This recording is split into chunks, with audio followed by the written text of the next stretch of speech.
ក្នុងដួងចិត្តពិតចង់ហៅអូនត្រឡប់ណាតែពេលនេះអូនមានអ្នកថ្មីថ្នាំងថ្នម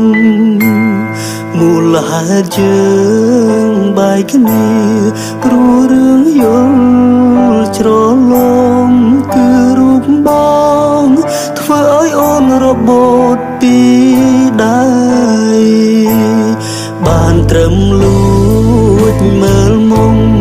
លួចសុំលឹងផ្នែកថ្លៃគ្មានសិទ្ធស្ដីគ្មានសិទ្ធហៅនិមលមនុស្សធ្លាប់ស្រឡាញ់គ្នាបែរធ្វើជាមិនស្គាល់បងពីបាតទួយកការពិតណាជួបអូនម្ដងបែរដងបងដូចគេchẳngត្រូវមួយដើឈឺណាស់ត្រាំត្រើយបងចង់តែបរិយាយឲ្យអូនបានដឹង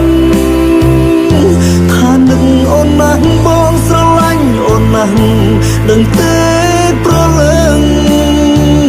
តែខ្លាចគេដឹងខ្លាចគេប្រចាំរករឿងជីវ៉ាកាន់តែស្រឡាញ់កាន់តែនឹកកាន់តែមិនហ៊ានរំខានស្រីបងពិតជាខ្សែបើសិនដឹងថាថ្លៃអូនលំបាកព្រោះបងសង្ឃឹមក្បែរគេអូនមិនលួចឈឺចាប់ដូចរូបបងចោះស្ងួនក្បែរគេចោះអូនឃើញបើបងឈឺតែសប្បាយចិត្ត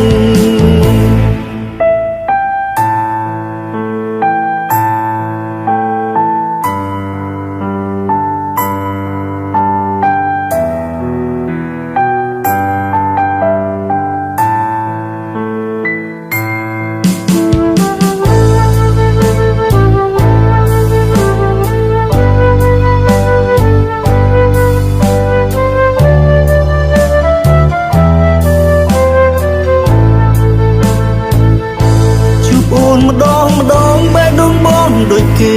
chẳngត្រូវមួយដើឈឺណាស់ត្រាំត្រើយបងចង់តែបរិយាយឲ្យអូនបានដឹងថាបងនឹងណាស់បងស្រឡាញ់អូនណាស់ដឹងទេប្រលឹងតែខ្លាចគេដឹងខ្លាចគេប្រចាំរករឿងជីវ៉ាកាន់តែស្រឡាញ់កាន់តែនឹកកាន់តែមិនហ៊ានរំខានស្រីបងពិតជាខ្សែបើសិនដឹងថាថ្លៃអូនលំបាកព្រោះបងសង្ឃឹមក្បែរគេអូនមិនលួចឈឺចាប់ដូចរូបបងចោះស្ងួនក្បែរគេចោះអូនឃើញបើបងឈឺតែសប្បាយចិត្ត